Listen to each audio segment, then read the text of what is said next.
आप सभी को नमस्कार। आज का जो हमारा मुद्दा है, थंबनेल से आप देखकर वीडियो पर आए हैं तो आपको स्पष्ट हो गया होगा कि आज की जो हमारी चर्चा है वो मुख्य परीक्षा उत्तर लेखन पर होने वाली है। मुख्य परीक्षा उत्तर लेखन की जब हम बात करते हैं राज्यों के संदर्भ में यदि हम देखते हैं तो वहाँ पे अलग रणनीति अपनाई जाती है। जब हम यूपीएससी के संदर्भ में देखते हैं तो वहाँ पर कुछ अलग रणनीति होती है। जब उत्तर लेखन में हम रणनीति की बात करते हैं कि किस प्रकार से यूपीएससी और राज्य विशेष में आपको अलग अलग तरीके से आगे बढ़ना होता है, तो उसमें सिर्फ और सिर्फ एक पहलू आता है जो दोनों से भिन्न है। क्या?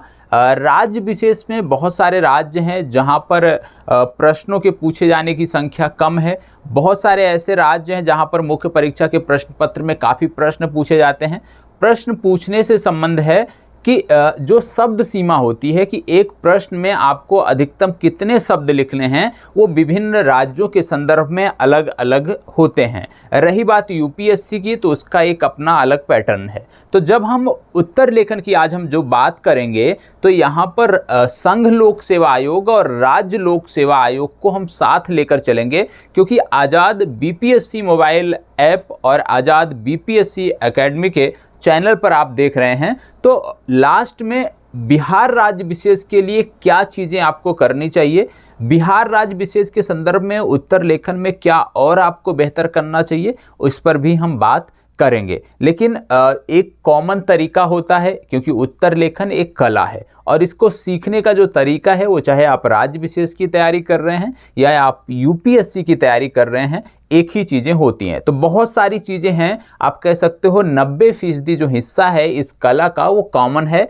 वो आपको सीखना ही पड़ता है। फिर आप जब किसी राज्य विशेष की तैयारी करते हो तो उस परीक्षा की मांग के अनुसार आपको कुछ बदलाव अपने उत्तर लेखन में करने होते हैं, विशेष रूप से शब्द सीमा को लेकर, विशेष रूप से टाइम मैनेजमेंट को लेकर। तो सबसे पहली बात, आज हम बात करने वाले हैं उत्तर लेखन की। अभी हम जो चर्चा शुरू कर रहे हैं यहाँ पर हम किसी राज्य विशेष को लेकर नहीं चल रहे हैं, यहाँ पर हम यूपीएससी को लेकर नहीं चल रहे हैं। यहाँ पे सिर्फ और सिर्फ हम बात कर रहे हैं उत्तर लेखन की, जो आप इंटरमीडिएट से लेकर आज तक करते आए हो। स्नातक में भी आपने उत्तर लेखन किया होगा, हाई स्कूल में भी आपने उत्तर लेखन किया होगा, इंटरमीडिएट में भी आपने उत्तर लेखन किया होगा। तो आज हम उत्तर लेखन पे सबसे पहले अपनी बात शुरू करेंगे और उत्तर लेखन से शुरुआत कर यूपीएससी और विभिन्न राज्य विशेष की मुख्य परीक्षा में कैसे उत्तर लेखन किया जाए उसकी चर्चा हम करेंगे। देखो, उत्तर लेखन जब बात हम करते हैं तो उत्तर लेखन एक कला है। उत्तर लेखन एक कला है और एक ऐसी कला है जो आपको एक दिन में नहीं आ सकती, क्योंकि कोई भी कला होती है, कोई भी कला है, चाहे संगीत कला है, नाट्य कला है, ठीक है, कोई भी कला है, तो उसको बेहतर करने के लिए, उनमें अपने आप को पारंगत बनाने के लिए एक अहम कड़ी होती है, एक बिंदु होता है जिस पर आपको ध्यान देने की ज़रूरत होती है। वो क्या है? वो है प्रैक्टिस, अभ्यास। तो उत्तर लेखन भी उसी प्रकार की, जिस प्रकार की विभिन्न कलाएं हैं, उसी प्रकार से उत्तर लेखन भी एक कला है। और इस उत्तर लेखन की कला में आपको पारंगत होने के लिए सिर्फ और सिर्फ एक बिंदु पर आपको ध्यान देने की ज़रूरत है, वह है अभ्यास। ज़्यादा से ज़्यादा प्रैक्टिस, ज़्यादा से ज़्यादा अभ्यास। जब आप अभ्यास करोगे, जब आप प्रैक्टिस करोगे, तो आपकी चीज़ें निखर कर सामने आएंगी और आप उस कला में, जैसे उत्तर लेखन की बात कर रहे हैं, तो उत्तर लेखन की कला में आप अपने आप को बेहतर बना सकते हो। अब बात आती है कि उत्तर लेखन की जब हम बात करते हैं तो उत्तर लेखन के कुछ फ़ायदे भी हैं। उत्तर लेखन के कुछ फ़ायदे भी हैं, जैसे एक सामान्य छात्र है, वो सिर्फ पढ़ ही रहा है, ठीक है। उदाहरण के रूप में एक सामान्य छात्र है, वो सिर्फ पढ़ रहा है पुस्तकों को, और एक विलक्षण प्रतिभा का धनी छात्र है, वो पढ़ने के साथ साथ उसको समझकर उसको अपने शब्दों में लिखने का भी प्रयास कर रहा है। तो यहाँ पे यदि हम देखें तो जो साथ साथ समझकर लिखने का प्रयास कर रहा है वो बेहतर स्थिति में है। अब बात आती है कि उत्तर लेखन की जो एक कला है, इसको हमें क्यों सीखना चाहिए, के क्या फ़ायदे हैं। सबसे पहली बात, यदि आप राज्य विशेष की मतलब लोक सेवा आयोग की तैयारी कर रहे हैं, चाहे वो राज्य लोक सेवा आयोग हो या संघ लोक सेवा आयोग, तो वहाँ पे आपको मुख्य परीक्षा में अच्छे अंक दिलाने में ये कला आपको मदद करती है। दूसरी बात यदि हम देखें तो जब आप किसी विषय पर लिखते हो, प्रतिदिन लिखते हो, तो दिमाग में जो विचारों का उपापोह होता है वो समाप्त होता है, वो कम होता है। ठीक है, इसके साथ साथ जब आप लिखने की प्रैक्टिस करते हो, जब आप उत्तर लेखन करते हो, तो आपको देखने को मिलता है कि जो आपके विचार हैं वो कलम के सहारे, मस्तिष्क के माध्यम से कलम के सहारे कागज पर उतरते हैं।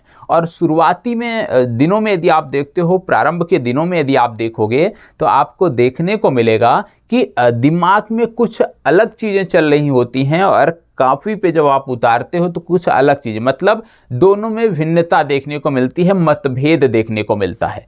और जब आप रेगुलर उत्तर लेखन करते हो तो आपके जो मस्तिष्क, कहने का मतलब जो विचार और लेखनी में जो मतभेद होता है ना, वो समाप्त होता जाता है और ये जो कौशल है ये आपका निखरता जाता है। दूसरी बात कि जब आप उत्तर लेखन करते हो तो आपके सोचने समझने की जो क्षमता है उसका विकास होता है, और सोचने समझने की क्षमता का विकास होने से बहुत सारे बिंदु आपके, और भी कह सकते हो आपके बहुत सारे बिंदु और दिमाग में आते हैं, मस्तिष्क में आते हैं, और उससे आपका जो उत्तर होता है और भी उत्कृष्ट होता है। इसके साथ साथ जब आप उत्तर लेखन करते हो तो आपकी स्पीड भी बढ़ती है, और जब आप राज्य लोक सेवा आयोग की तैयारी कर रहे हो या संघ लोक सेवा आयोग की तैयारी कर रहे हो तो स्पीड एक महत्वपूर्ण पहलू है जिस पर आपको ध्यान देने की जरूरत होती है। तो उत्तर लेखन से जहाँ जो हमारे ख्याल है, जो हमारे विचार है, जो हमारी सोच है, जो उसमें उपापोह की स्थिति होती है वो समाप्त होती है।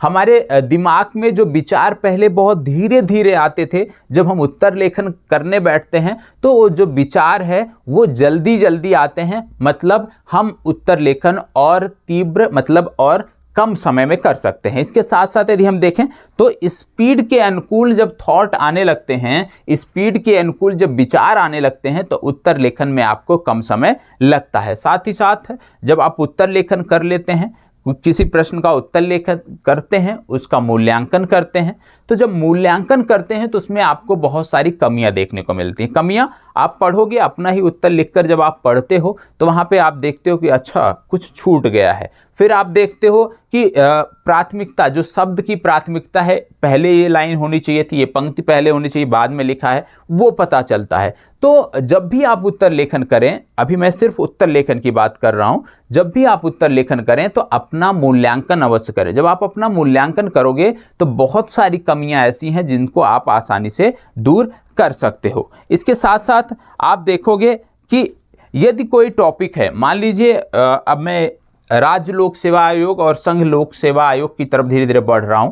मान लीजिए आप राज्य लोक सेवा आयोग या संघ लोक सेवा आयोग की तैयारी कर रहे हो और आपने किसी भी, जैसे पेपर 1 मान लीजिए, हम बीपीएससी की बात करें, पेपर 1 है, इसमें मुख्य रूप से मैक्सिमम आपके 30 से 40 टॉपिक हैं। ठीक है, और आपने क्या किया, क्योंकि उत्तर लेखन की कला आपको आती थी, आपने क्या किया कि इन टॉपिक से कम 15 से 20 ऐसे टॉपिक का, ऐसे मुद्दों का चुनाव किया जो महत्वपूर्ण आपको लग रहे हैं, और उस पर आपने उत्तर लेखन कर लिया। ठीक है, आपने उस पर एक एक दो उत्तर लिख लिया। तो अब यहाँ पे क्या है फायदा कि मान लीजिए पेपर हुआ और इस 15 से 20 मुद्दे में सिर्फ 5 पॉइंट भी आपके पेपर में आ गए, 5 मुद्दे सीधे आपके पेपर में आ गए, तो क्योंकि आपने इस पर 1-2 बार उत्तर लेखन कर रखा है, इन मुद्दों पर उत्तर लेखन कर रखा है, तो यहाँ पर अन्य छात्रों से आपको बढ़त मिल गई और यहाँ पे आपकी चीज़ें आसान हो गई। और जब किसी भी परीक्षा के संदर्भ में यदि हम बात करते हैं, जब आपको कुछ प्रश्न, कुछ अच्छे प्रश्न आते हो या कुछ ऐसे प्रश्न आपके प्रश्न पत्र में देखने को मिल गए जिन पर आपने बहुत पहले से कार्य किया है और बहुत अच्छे तरीके से कार्य किया है, तो उससे क्या होता है कि यदि कुछ प्रश्न बहुत कठिन प्रवृत्ति के हैं, उनमें आप बहुत ज़्यादा कुछ नहीं सोच समझ पा रहे हैं, तो वो भी प्रश्न करने की स्थिति में आप आ जाते हैं, यह भी आपको पता होना चाहिए। ठीक है, तो इस तरह से उत्तर लेखन की जो कला है उस पर हमें ध्यान देना चाहिए। और आपको बता दें कि प्रत्येक छात्र को उत्तर लेखन अवश्य करना चाहिए। प्रतिदिन एक उत्तर आपको अवश्य करना चाहिए यदि आप संघ लोक सेवा आयोग या राज्य लोक सेवा आयोग की तैयारी कर रहे हैं। जरूरी नहीं है कि अभी आप, जैसे बहुत सारे छात्र बोलते हैं अभी मैं बीए फर्स्ट ईयर में हूं, अभी मैं बीए सेकेंड ईयर में हूं, अभी मैं बीए फाइनल में हूं, तो हमें क्या करना चाहिए या नहीं करना चाहिए। तो आपको बता दें, आप किसी भी, चाहे आप फर्स्ट ईयर में हैं, सेकेंड ईयर में हैं, किसी भी चरण में हैं, आपको उत्तर लेखन अवश्य करना चाहिए। अब हम बात कर लेते हैं कुछ अन्य चीज़ों की, जैसे कि अब यहाँ से थोड़ी सी और ध्यान से समझने की आपको ज़रूरत है। सबसे पहली बात, जब हम उत्तर लेखन करने बैठते हैं, विशेष रूप से राज्य लोक सेवा के संदर्भ में या लोक सेवा आयोग के संदर्भ में, यूपीएससी या विभिन्न पीएससी के संदर्भ में जब भी हम उत्तर लेखन करने बैठते हैं, तो हमें यह ध्यान रखना चाहिए कि जो हम उत्तर लेखन करते हैं इसका एक मानक होता है। देखो, प्रत्येक, जैसे यूपीएससी का देखोगे तो अलग, जो वहाँ पे उत्तर पुस्तिका मिलती है उसके मानक अलग होते हैं। उसी तरह के मानक आपको राज्य लोक सेवा आयोग के संदर्भ में भी देखने को मिल जाते हैं। कुछ इस तरह से आपका पेज होता है, आपने देखा भी होगा, इस तरह से आपका पेज होता है, यहाँ पे प्रश्न, और इसके बाद इतने में आपको उत्तर लिखना होता है। तो कहने का मतलब है कि हमेशा जब भी आप उत्तर लेखन करने बैठते हैं तो आपको मानक प्रश्नों का अभ्यास करना चाहिए। मानक प्रश्नों का मतलब कि विगत वर्षों में पूछे गए प्रश्नों का आपको अभ्यास करना चाहिए। ऐसा नहीं कि आप एनसीईआरटी उठा लिए हो, एनसीईआरटी के प्रश्नों का अभ्यास कर रहे हो, ये गलत है।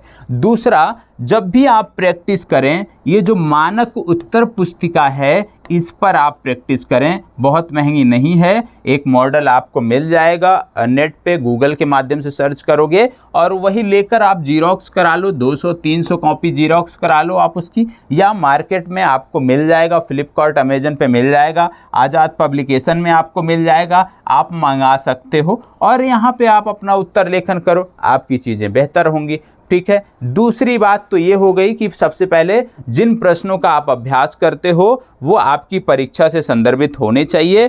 दूसरा कि जब भी आप प्रश्न हल करते हो तो आपको मानक उत्तर पुस्तिका पर करनी चाहिए, रफ पर नहीं करना चाहिए या रैंडम कहीं भी उत्तर लेखन किसी भी पेज पर नहीं करना चाहिए। इससे आपकी जो शैली है वो खराब होती है और इसका जो खामियाजा है वो आपको मुख्य परीक्षा में भुगतना पड़ता है। अब इसमें यदि हम बात करें तो एक चीज़ और होता है, अभी हम डिटेल से जाएंगे, अभी थोड़ी सी हम बेसिक चीज़ों की बात कर रहे हैं। जब हम उत्तर लेखन की बात करते हैं तो उत्तर लेखन में हमेशा प्रयास करना चाहिए कि आपको अपना तरीका अपनाना है, किसी दूसरे के तरीके को कॉपी नहीं करना है। आपको ये प्रयास करना चाहिए आप अपना स्वयं एक उत्तर लेखन का मॉडल बना सकें। ठीक है, आपका खुद का अपना एक मॉडल होना चाहिए। हमेशा जब भी आप उत्तर लेखन करते हैं आपको यह ध्यान रखने की ज़रूरत है या ध्यान देने की ज़रूरत है कि जब भी आप प्रश्न को पढ़ते हैं, तो प्रश्न में कुछ कीवर्ड आपको मिलेंगे, उनको ध्यान से पढ़ना चाहिए, उनको समझना चाहिए। और उत्तर लेखन करते समय सबसे पहले 3 भाग होते हैं बेसिक। ये हो गया आपका इंट्रोडक्शन यहाँ से यहाँ तक, इसके बाद ये हो गया मेन बॉडी पार्ट और लास्ट में आपका कंक्लूजन या निष्कर्ष। अब इसमें आप देखोगे तो इंट्रोडक्शन हमेशा 2 पंक्ति से 3 पंक्ति तक ही सीमित रखना चाहिए किसी भी प्रश्न का हो। और इंट्रोडक्शन के बाद जब आप उत्तर के मेन बॉडी में आते हो, मतलब जिस दिशा में आपका प्रश्न बना है वो टॉपिक, यहाँ पे सब हेडिंग आपकी पढ़नी चाहिए। सब हेडिंग जब आपकी पढ़ जाती है, ठीक है, सब हेडिंग पढ़ने के बाद आपको यहाँ पे ध्यान रखना होता है कि अब यहाँ पे सब हेडिंग आपने डाल दिया, अब इसको 1 यहाँ बाहर आप डाल सकते हो, पहला बिंदु, दूसरा पॉइंट इसका। और इसके बाद यदि आपको किसी में पॉइंट में सब पॉइंट भी डालने हो तो ये क्रम होता है कि आपने दूसरे पॉइंट के अंतर्गत सब पॉइंट डालना है, तो 2.1, 2.2 इस तरह से सब पॉइंट आप लिखें। सब हेडिंग, अब देखो क्योंकि ज़्यादातर जो प्रश्न होते हैं वो 2 भागों में बांटकर आपको लिखना होता है, ज़्यादातर प्रश्न को 2 भागों में बांटकर लिखना होता है। तो यहाँ पे पहला भाग हो गया सब हेडिंग फर्स्ट के अंतर्गत, दूसरा फिर सब हेडिंग आप डालोगे हेडिंग, सब हेडिंग दूसरी जो है, अब उसके अंतर्गत 1 2 3 के माध्यम से लिख दो या चार्ट या डायग्राम के माध्यम से आप लिख दो। ये तो प्रश्न की प्रवृत्ति के ऊपर निर्भर करता है कि किस तरह का प्रश्न है, ठीक है। तो जरूरी नहीं है कि जब आप उत्तर लेखन करते हो तो शब्दों के माध्यम से ही करो, चार्ट डायग्राम के माध्यम से भी कर सकते हो और बेहतर उत्तर उसको कहा जाता है। प्रयास आपको ये करना चाहिए कि जिन शब्दों का आप अपनी कॉपी में प्रयोग कर रहे हो वो अच्छे हों शब्द, मतलब इस प्रकार के जनरल शब्द ना हो, कुछ बेहतर शब्दों को आप जैसे हिंदी समाचार पत्र पढ़ते हो वहाँ मिलते हो, नोट कर लीजिए, कुछ एक डिक्शनरी बना लीजिए शब्दों की और उस पर आपको ध्यान रखने की ज़रूरत, ठीक है। तो इस तरह से भी आपको प्रयास करने की ज़रूरत होती है। हमेशा जो अपने कीवर्ड होते हैं उसको हाईलाइट करने की ज़रूरत होती है। हाईलाइट करने की ज़रूरत क्यों होती है? हाईलाइट करने की ज़रूरत इसलिए होती है क्योंकि जो एग्जामिनर है वो कभी भी आपकी पूरी उत्तर पुस्तिका को पढ़ने वाला नहीं है। यदि आप उसकी सुविधा के लिए जो प्रश्न की मांग है उसको यदि आप हाईलाइट कर देते हैं तो उसको भी आसानी होती है कि आपके पूरे उत्तर में उसको भटकना नहीं पड़ता है। जो पॉइंट हैं जिन पर आपको लिखना है उन्हीं पॉइंट पर आपने अपना उत्तर लिखा है तो उनको हाईलाइट अवश्य करें, जिससे एग्जामिनर त्वरित रूप से उसको देख सके और उस आधार पे आपकी मार्किंग कर सके। नहीं तो क्या होता है, आपने बहुत अच्छा लिखा है 2 पेज 3 पेज, तो जनरल मार्किंग करते हुए वो आगे बढ़ जाते हैं। तो अपने उत्तर को अन्य लोगों से अलग दिखाना है तो थोड़ी सी आपको मेहनत करने की ज़रूरत है, थोड़ा सा अलग आपको प्रयास करने की ज़रूरत है। अब आइए एक एक करके हम समझते हैं, एक एक करके चीज़ों को हम देखते हैं। देखो, अभी तक जो मैंने उत्तर लेखन किया है, मैं अपनी बात कर लूँ यूपीएससी के संदर्भ में, ठीक है। 2 बार हम लोगों ने मुख्य परीक्षा क्वालिफाई किया है, तो उत्तर लेखन में जितनी चीज़ें हमने सीखी हैं वही आपको बताना है, जिनको हमने फॉलो किया है, जिनका हमने अनुसरण किया है, जिसके माध्यम से हम कुछ बेहतर कर पाए हैं अभी तक के अपने लाइफ में यूपीएससी के संदर्भ में, वो चीज़ें आप तक शेयर कर रहा हूँ। देखो, नॉलेज तो सबके पास होता है, नॉलेज सबके पास होता है, लेकिन जब आप राज्य विशेष की बात करते हो, यूपीएससी की बात करते हो, तो उस नॉलेज को कॉपी पे लिखना, कॉपी पे उतारना, पेन के सहारे से कॉपी पे उतारना, ये बहुत बड़ी बात होती है। नॉलेज बहुत होता है लोगों के पास, लेकिन वो अपने शब्दों को जो है बयान नहीं कर पाते हैं अपने नोटबुक में, अपनी उत्तर पुस्तिका में, और मुख्य परीक्षा क्वालिफाई करने से वंचित रह जाते हैं। मैं अपना एक किस्सा सुनाता हूँ। ALS से हम लोग तैयारी किए थे, ALS संस्था का नाम था, जहाँ से हम लोगों ने दिल्ली में तैयारी किया था। हमारे संस्थान के ज़्यादातर जो अध्यापक हैं लगभग आप कह सकते हो यहीं से जुड़े रहे हैं, ALS के ही सभी स्टूडेंट रहे हैं। तो ALS में क्या है, उत्तर लेखन होता था, और उत्तर लेखन के संदर्भ में मैं कुछ चीज़ें आपको बता दी। बहुत सारे लोग आज शायद इस वीडियो को देखें और इस तरह का प्रतिज्ञा कर लें कि हम डेली अब करेंगे, उत्तर लेखन करेंगे, ठीक है। बहुत सारे लोग जोश में आके कुछ अच्छा सोच लेंगे कि हम डेली 2 आंसर लिखेंगे, 3 आंसर लिखेंगे, लेकिन ये जो चीज़ें होती हैं बहुत करीब से हमने देखा है कि पहले दिन मान लीजिए 100 छात्र हैं तो 1 हफ्ते तक इनमें से 80 के 80 उत्तर लेखन करते हैं। दूसरे सप्ताह में ये संख्या 60 हो जाती है।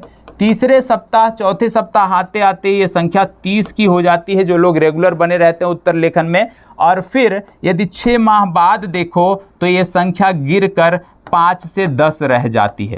मतलब ये जो यहाँ पे आप देख रहे हो ग्राफ गिर रहा है, कहने का मतलब है कि ये जो जोश आपने बरकरार रखा था पहले सप्ताह, लास्ट तक कितने लोग बरकरार रख पाए? 5 से 10। अब इन्हीं 5 से 10 में से ही कुछ लोग जो है मुख्य परीक्षा क्वालिफाई कर पाते हैं। बाकी सारे लोग क्या हैं, भीड़ का हिस्सा हैं। इनमें से कुछ लोगों का उत्तर लेखन हो नहीं रहा होगा अच्छे से, कुछ लोगों को स्पीड की समस्या आ रही होगी, कुछ लोगों को भाषा पे उतनी अच्छी पकड़ नहीं होगी, तो इनका मन नहीं किया। इन्होंने बोला प्रारंभिक परीक्षा क्वालिफाई होगी तब हम मुख्य परीक्षा पर फोकस करेंगे, और ऐसा कभी नहीं सोचना चाहिए, क्योंकि उत्तर लेखन 1 महीने में, 15 दिन में, 20 दिन में नहीं आने वाला है, ठीक है। तो ऐसे लोग क्या है, सिर्फ भीड़ का हिस्सा रह जाते हैं, सिर्फ और सिर्फ अपनी एक गलती की वजह से।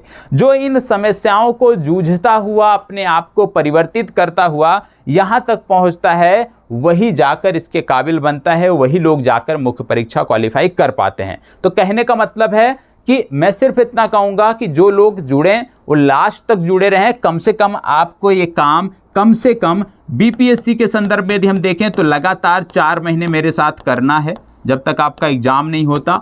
यदि आप अभी शुरुआत कर रहे हैं तो लगातार आज से लेकर लगातार जब तक आपके जीवन में यूपीएससी या बीपीएससी से संबंध बना हुआ है तब तक उत्तर लेखन आपको करना है, क्योंकि उत्तर लेखन के बिना आप पीसीएस या आईएएस की परीक्षा क्वालिफाई नहीं कर पाते हैं। मैं अपना वाकया बताता हूँ। एएलएस से मैं संदर्भित था। एएलएस में हमारे बहुत सारे मित्र थे जिनके पास नॉलेज बहुत अच्छा था, मेरे से कई गुना ज़्यादा नॉलेज उनके पास होता था। ठीक है, बहुत सारे लोग थे दिल्ली यूनिवर्सिटी से पढ़ रहे थे, उनके पास भी नॉलेज की कमी नहीं रहती थी। लेकिन जब उत्तर लेखन की बात आती थी तो वो आपस में ही मजाक उड़ाते थे कि भाई तुम कर रहे हो, तुमको 1 साल में ही सिलेक्शन लेना है, हम तो 5 वर्ष की योजना बना कर आए। इस तरह से जो है मजाक उड़ाते थे चीज़ों को। और बहुत सारे ऐसे भी लोग थे जिनका ये मानना था कि हम लोग जो हैं 1 महीने में कर लेंगे, 2 महीने में कर लेंगे, उत्तर लेखन कुछ नहीं होता, नॉलेज ही सब कुछ होता है। लेकिन कई बार वहाँ पे क्या है कि टेस्ट होते थे, कई बार आंसर राइटिंग प्रैक्टिस कराई जाती थी। एक बार एस्से का एक कंपटीशन हुआ था, निबंध लेखन का एक कंपटीशन हुआ था और इसमें कई सारे छात्र थे जिन्होंने प्रतिभाग किया था और बहुत अच्छे अच्छे छात्र थे। इनमें से कई सारे ऐसे थे जो विभिन्न समाचार पत्रों में उस समय 2015 के पहले से ही विभिन्न समाचार पत्रों में उनके आर्टिकल आते थे। तो ओवर कॉन्फिडेंस में लोग थे कि ये तो हम कर सकते हैं, सबसे अच्छा जाएगा। लेकिन उत्तर लेखन हुआ भी और शायद प्रश्न यदि मैं याद कर पाऊँ तो मैं आपको बताऊंगा। अभी प्रेजेंट टाइम पे जो है प्रश्न याद नहीं आ रहा है, ठीक है। लेकिन यहाँ पे बता दें कि जब उत्तर लेखन हुआ तो इसमें जो बहुत अच्छा राइटिंग करते थे, जो पेपरों में आर्टिकल तक लिखते थे, सब कुछ अच्छा था क्योंकि सारी चीज़ें अच्छी थी। उनको लग रहा था कि हम कर ले जाएंगे। बहुत सारे ऐसे नॉलेज वाले छात्र बैठे थे जिनको लगता था हम कर ले जाएंगे। लेकिन इन लोगों की जो रैंक थी वो टॉप 3 में किसी की नहीं आई थी। टॉप 3 में कोई भी रैंक हासिल नहीं कर सका था उस प्रतियोगिता में। तो कहने का मतलब है कि जब उत्तर लेखन की बात आती है तो उत्तर लेखन एक कला है, रेगुलर आपको जुड़ना पड़ेगा। नॉलेज भले ही आपके पास कम है, लेकिन यदि यह कला आपके पास है तो आप मुख्य परीक्षा को आसानी से क्वालिफाई कर सकते हो और उन लोगों को पीछे छोड़ सकते हो जिनको आपसे कई गुना ज़्यादा नॉलेज है। और इस प्रतियोगिता में भी यही हुआ था। मेरी इसमें जो है फर्स्ट रैंक इसमें आई थी मेरी। और उसी के बाद से बहुत सारे ऐसे लोग थे जो नहीं जानते थे, जो बाई फेस नहीं जानते थे, वो बाई फेस भी पहचानना शुरू किए। तो इससे एक अलग पहचान भी संस्थान में मिली थी। तो कहने का मतलब है कि आपको ये नहीं परेशान होना है कि हमारे पास नॉलेज नहीं है, क्योंकि आज जो मैं बताने जा रहा हूँ यदि आप इसको हूबहू फॉलो करते हो तो निश्चित रूप से आपको उत्तर लेखन की ये कला जो है अगले 6 महीनों में आप इसमें पारंगत हो जाओगे और बहुत अच्छे अच्छे लोगों की श्रेणी में आपका जो उत्तर है वो दर्ज किया जाएगा। अब उत्तर लेखन की जो कला है, मेरे संदर्भ में इसके 3 चरण मैंने बनाए, 3 चरण बनाए हैं और इन्हीं 3 चरण पर आपको आगे बढ़ना है। अब पहली बात आती है पहले चरण की, और ये जो पहला चरण है ये प्रारंभिक है, आप कह सकते हो यहाँ पे 0 से शुरुआत होती है। तो जो ये पहला चरण है आपका, ये बहुत ही महत्वपूर्ण है, इसको ध्यान से समझने की ज़रूरत है।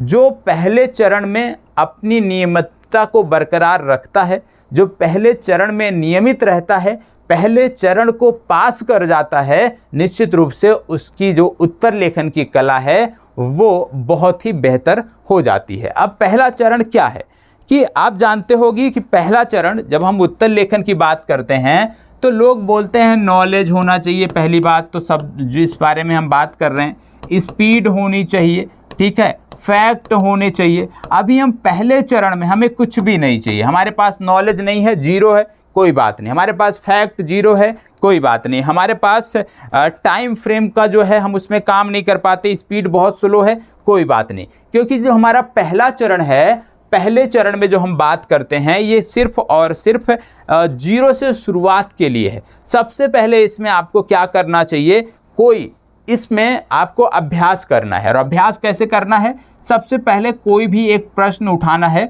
और प्रश्न जो भी उठाना है ये बहुत ही आसान प्रवृत्ति के होने चाहिए। आप कह सकते हो NCERT के प्रश्न हों तो चीज़ें बेहतर हैं, क्योंकि एनसीईआरटी के प्रश्नों को आप आसानी से समझ सकते हो, उनके प्रवृत्ति को समझ सकते हो, उनके नेचर को आप आसानी से समझ सकते हो।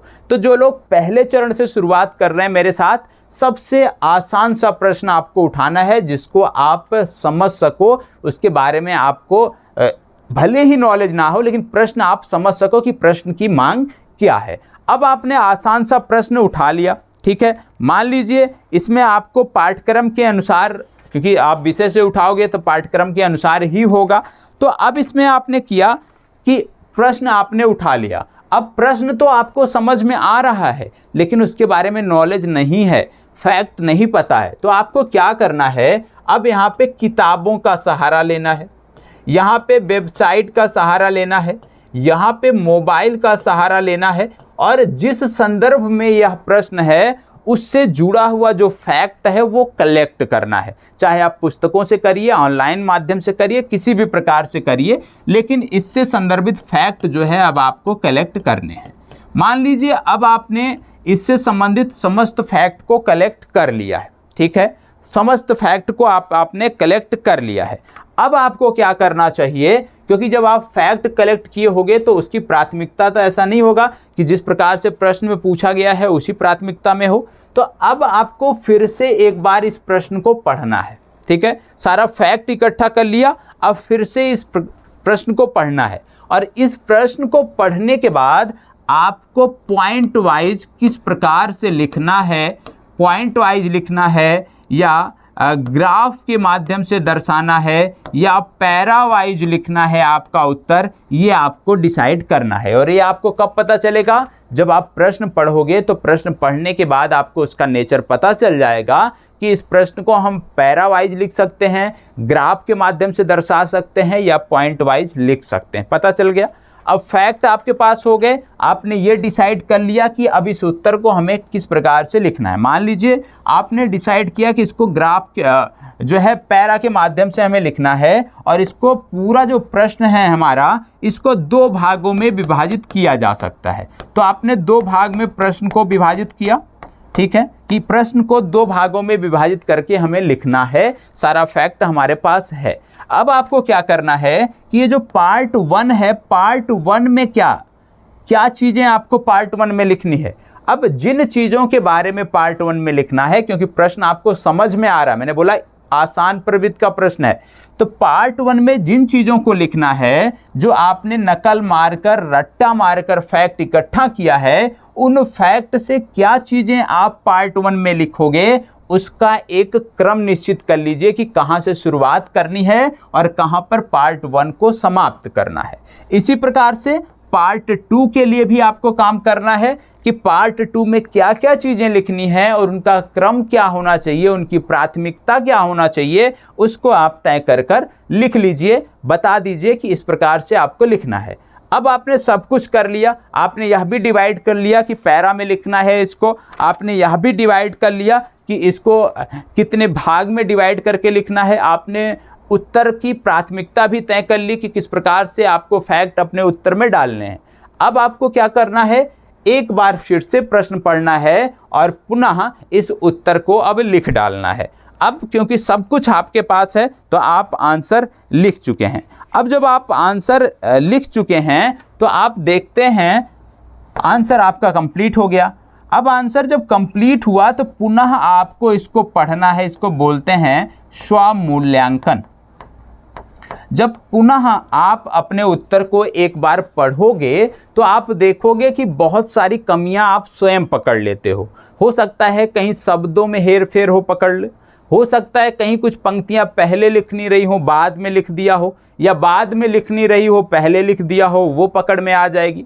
हो सकता है कुछ अतिरिक्त चीज़ें आपने इसमें लिख दी हो जो आपको नहीं लिखना था, या कुछ चीज़ें आपकी छूट गई हो जो इसमें लिखना था। तो बहुत सारी कमियां आपको पता चल गई, और जब आपको कमियां पता चल गई तो इन कमियों को चिन्हित कर पुनः एक उत्तर लिखना है और पुनः उसका स्वमूल्यांकन करना है। अब जब स्वमूल्यांकन आप दोबारा करोगे तो यहाँ पे आपको कमियां कम देखने को मिलेंगी, और जब आपकी कमियां कम देखने को मिलती हैं तो आप याद रखिएगा पहली बार के मूल्यांकन में जो कमियां आपने पकड़ी होंगी वो चीज़ें, वो फैक्ट आप कभी जीवन भर भूलने वाले नहीं हो, क्योंकि जब स्वयं से आप अपनी कमियां पकड़ते हो तो आप उसको कभी भूलते नहीं हो। अब आपका एक उत्तर यहाँ पे कंप्लीट हो गया है। याद रखिएगा इस प्रकार का, क्योंकि आप अभी 0 से शुरुआत कर रहे हो, तो इस प्रकार का एक आंसर लिखने में आपको 60 मिनट से 90 मिनट भी लग सकते हैं। 1 घंटे से 1.5 घंटे का भी समय लग सकता है,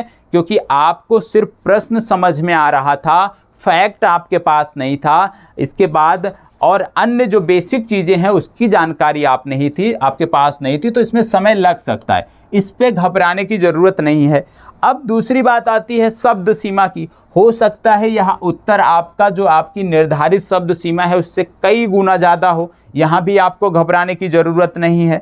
अब आपको अगला जो प्रयास है वो इसी तरह करना है कि मान लीजिए आपकी शब्द सीमा यहाँ पे 2 गुने से भी ज़्यादा हो गई। मान लीजिए 100 शब्दों में लिखना रहा हो और आपने 200 से ऊपर लिख दिया हो, तो इसको प्रयास करना है, इसी उत्तर को प्रयास करना है फिर से लिखने का, और इसको 150 शब्दों में लिखना है। मतलब जो कुछ अतिरिक्त चीज़ें हैं जब आप मूल्यांकन करोगे तो आपको देखना है कि क्या चीज़ें अपने उत्तर से आप निकाल सकते हो, उसको निकाल देना है। ठीक है, ये चीज़ें आपकी हो गई, आपका एक उत्तर तैयार हुआ। अब यहाँ पे क्या चीज़ें आपको करनी है, ये जो क्रम है ये आपको 2 महीने चलाना है।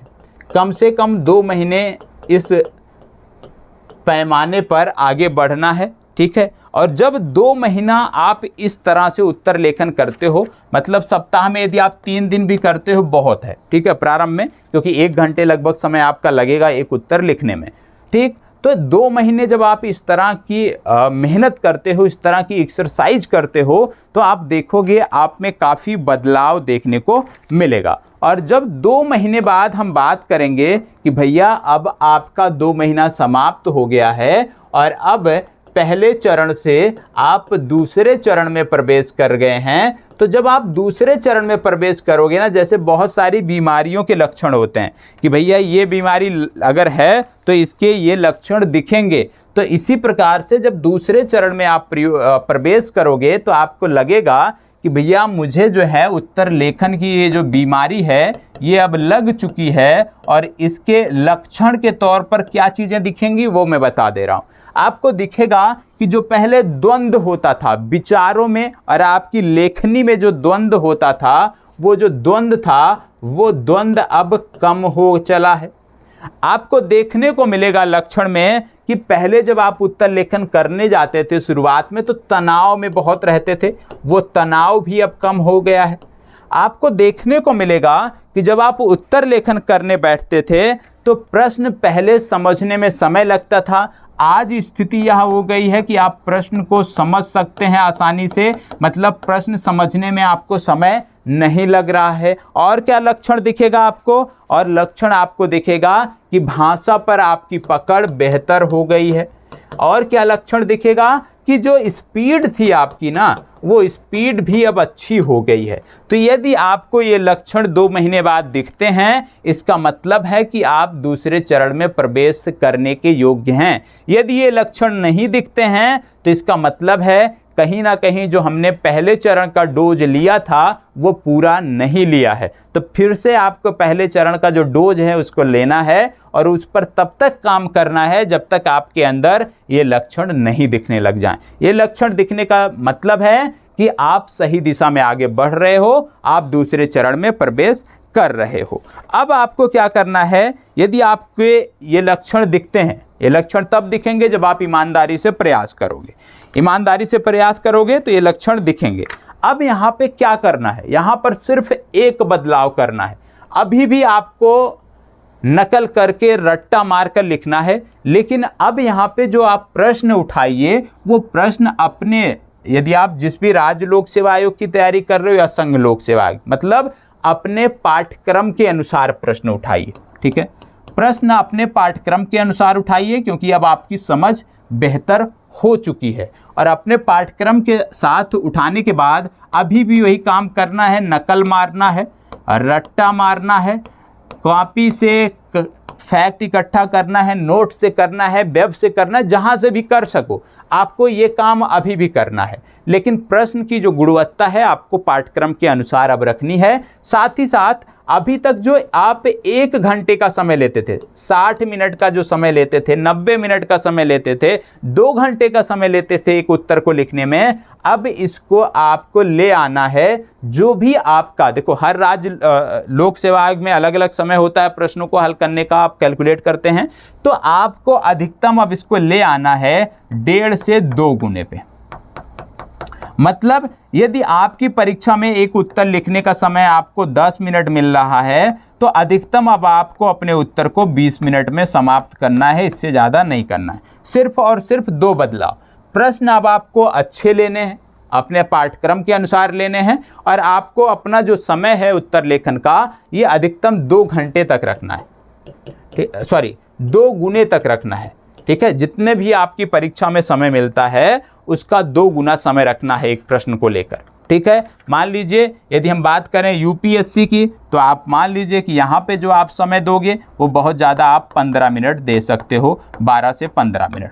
ठीक है, तो इसी प्रकार से आप कैलकुलेट अपने समय कर लीजिएगा, उस आधार पे आपको समय देना है। और यहाँ पे यदि आप देखेंगे तो आपको क्या करना है, अब यहाँ पे स्वमूल्यांकन जैसे पहले कर रहे थे वैसे ही करना है। प्रश्न को कम से कम 2 बार पढ़ना है और 2 बार पढ़ने के बाद ही आगे बढ़ना है, ये चीज़ आप देखते हैं। तो पहले चरण की सारी बातें यहाँ पर करनी है, और जब सारी बातें आप करेंगे तो आपको देखने को मिलता है कि चीज़ें आपकी बेहतर हो रही हैं। अब जैसे मैं बोलता हूँ स्वमूल्यांकन, जब आप स्वमूल्यांकन करते हो तो आपको लगता है कि कहीं ना कहीं कुछ चीज़ें छूट रही हैं। ठीक है, मान लीजिए स्वमूल्यांकन में आपको लगा कुछ चीज़ें छूट रही हैं या समय ज़्यादा लग रहा है, तो क्यों समय ज़्यादा लग रहा है? या तो आपकी स्पीड कम है, या तो आपकी भाषा पर पकड़ कम है, या तो आपको प्रश्न समझ में नहीं आ रहा है, या तो आपके पास फैक्ट नहीं है। ठीक है, अब इनमें से जो भी आपके पास नहीं है उस पर आपको काम करने की ज़रूरत है। तो स्वमूल्यांकन हमेशा हर चरण में आपको करना है, और जहां पर आपको कमी दिखे उस पर ज़्यादा फोकस करना है। और अब आपको क्या करना है, अब यहाँ पर आपको कम से कम 2 महीने काम करना है, कम से कम 2 महीने इस तर्ज पर आगे बढ़ना है। और जहां पहले सप्ताह में आप 2 से 3 प्रश्न लिखते थे, अब यहाँ क्या करना है कि सप्ताह में कम से कम 6 प्रश्न लिखने हैं, कम से कम 6 प्रश्नों के उत्तर सप्ताह भर में लिखने हैं, मतलब 6 टॉपिक से जुड़े हुए प्रश्नों को लिखना है। ठीक है, मतलब धीरे धीरे अपने ऊपर जो दबाव झेलने की क्षमता है उसको बढ़ाना है। पहले सप्ताह में 2-3 लिखते थे, अब 6 हो गया, और जब अभी आप तीसरे चरण में जाओगे तो आपका पूरा का पूरा परिदृश्य बदल जाएगा। अब हम बढ़ते हैं तीसरे चरण में। अभी आ गया तीसरा चरण, और तीसरे चरण में आपको तब जाना चाहिए जब आपकी परीक्षा में कम से कम 1 माह बचे हों। ठीक है, आपकी परीक्षा में 1 माह से 2 माह बचे हों, तब आपको तीसरे चरण में प्रवेश कर जाना चाहिए। ठीक है, और जब आप तीसरे चरण में जाते हो तो यहाँ पे क्या चीज़ें हैं जिनको आपको ध्यान में रखना होता है। फाइनल स्टेज जो होता है, परीक्षा भवन का जो चरण होता है, सबसे पहले आपको जो अब स्पीड, अभी तक आप किसी भी प्रश्न को उसके निर्धारित समय से 1.5 गुना से 2 गुना अधिक समय लेते थे, अब इसको समयबद्ध कर देना है। सबसे पहला काम जो उत्तर लेखन करना है वो समयबद्ध करना है। जितना आपकी परीक्षा में समय मिलता हो उस आधार पर आपको अपने उत्तर लिखने में समय लेना चाहिए। साथ ही साथ अभी तक आप क्या करते थे कि उत्तर लेखन जब आप करते थे, जब भी आप उत्तर लेखन अभी तक करते थे, चाहे वो पहले चरण में या दूसरे चरण में, तो आप टाइम का जो कैलकुलेशन है उत्तर लिखने से स्टार्ट करते समय से करते थे। ठीक है, अब यहाँ पे क्या करना है कि आप जैसे ही प्रश्न को पढ़ते हो उसी समय से आपको अपने टाइम को कैलकुलेट करना है। और जो निर्धारित समय है, मान लो कोई आपके परीक्षा में 10 मिनट मिलता है एक प्रश्न को लिखने में, तो अब इसी 10 मिनट में आपको प्रश्न पढ़ना भी है, समझना भी है, मस्तिष्क में अपने फैक्ट कलेक्ट भी करना है, मस्तिष्क में यह भी डिसाइड करना है कि क्रम क्या होगा, मस्तिष्क में यह भी इसी समय में डिसाइड करना है पैरा वाइज लिखना है या ग्राफ वाइज किस तरह से लिखना है। मतलब सारी चीज़ें जो कैलकुलेट करनी है वहीं से समय आपका स्टार्ट हो जाएगा। और यहाँ पर अब आपको एक प्रश्न 2 प्रश्न नहीं लिखना है, अब प्रतिदिन कम से कम 5 से 6 प्रश्न लिखने। मतलब अब अपने आप पे दबाव बढ़ाना है, क्योंकि परीक्षा में ज़्यादा से ज़्यादा लिखना रहेगा, तो अभी पे अपने आप की दबाव झेलने की उस क्षमता को विकसित करना है और प्रत्येक दिन कम से कम 5 से 6 प्रश्न समयबद्ध तरीके से लिखना है। और उसका फ्रेम क्या होगा, किस प्रकार से उसको डिवाइड करना है, ये सब कुछ उसी निर्धारित समय के अंदर करना है। साथ ही साथ अभी तक जो नकल मारते थे आप, जो आप रट्टा मारते थे, ये सब खत्म हो गया। अब आपको कहीं से नकल नहीं करनी है, कहीं से रट्टा नहीं मारना है, कोई पुस्तक नहीं उलटनी है। और जो भी प्रश्न होंगे वो प्रयास करिए कि ज़्यादा से ज़्यादा विगत वर्षों के प्रश्न हो, ज़्यादा से ज़्यादा संभावित प्रश्न हो और उन्हीं का अभ्यास करना है। ये तो थे 3 चरण। यदि इन 3 चरण पर आप काम करते हैं तो निश्चित रूप से आप सफल रहेंगे। अब बात आती है बीपीएससी के संदर्भ में। तो बीपीएससी के संदर्भ में जो चर्चा है मैं कल उस पर बात करूंगा, क्योंकि कल से बीपीएससी के लिए मैं एक एक प्रश्न आपको हल कराऊंगा और किस प्रकार से आगे बढ़ना है हमें उस पर भी हम बात करेंगे। तो आज की जो चर्चा है उसको हम यहीं पे समाप्त करते हैं। इसी प्रकार से उत्तराखंड की मुख्य परीक्षा है, उसके लिए भी हमें काम करना है, उसके लिए भी ये 3 चरण जरूरी हैं। इन 3 चरण को आप अक्षरशः पालन करिए, निश्चित रूप से आप मुख्य परीक्षा में सफल रहेंगे। और विभिन्न राज्य विशेष के अपने अलग अलग पैटर्न हैं, अपने अलग अलग अप्रोच होती है, तो उस पर हम काम करेंगे अलग अलग राज्य विशेष के चैनल पे। लेकिन ये जो अभी आपका ये जो 3 चरण मैंने बताया ये कॉमन है, आप कहीं भी किसी भी राज्य विशेष की तैयारी कर रहे हो या संघ लोक सेवा आयोग की तैयारी कर रहे हो, ये कॉमन तरीका है। ठीक है, तो यदि कहीं पे किसी को कोई डाउट है तो आप कोई भी प्रश्न है आपके मन मस्तिष्क में कमेंट बॉक्स में पूछ सकते हो। मेरी जितनी जानकारी थी, जिसको मैंने फॉलो किया था, वो मैंने आपको बताया। और याद रखिएगा कि उत्तर लेखन के लिए सलाह उन्हीं लोगों से लीजिए जो कम से कम मुख्य परीक्षा में बैठे हों या कम से कम मुख्य परीक्षा क्वालिफाई किए हों। ठीक है, ऐसे लोगों से सलाह मत लीजिए उत्तर लेखन को लेकर कि जो कभी प्रारंभिक परीक्षा भी ना क्वालिफाई किए हों, नहीं तो वो नुकसानदायक साबित होगा। ठीक है, हमेशा मुख्य परीक्षा के लेकर सलाह लेनी है तो ऐसे लोगों से लेनी है जिन्होंने मुख्य परीक्षा क्वालिफाई की हो, भले ही वो राज्य विशेष की मुख्य परीक्षा क्वालिफाई की हो, लेकिन उन्हीं से सलाह लेना है, क्योंकि वही आपको बेहतर मार्गदर्शन कर सकते हैं। जो प्रारंभिक परीक्षा ही नहीं क्वालिफाई किया है, जो कभी मुख्य परीक्षा में बैठा ही नहीं है, वो आपको गाइड यदि करता है तो मिस गाइड ज़्यादा करेगा, गाइड कम करेगा। ठीक है, तो हमारी जो चर्चा है उसको यहीं पर समाप्त करते हैं। यदि कहीं भी कोई डाउट है तो आप बताइएगा, निश्चित रूप से जो भी आपके डाउट होंगे वो क्लियर किए जाएंगे। धन्यवाद, बहुत बहुत आभार।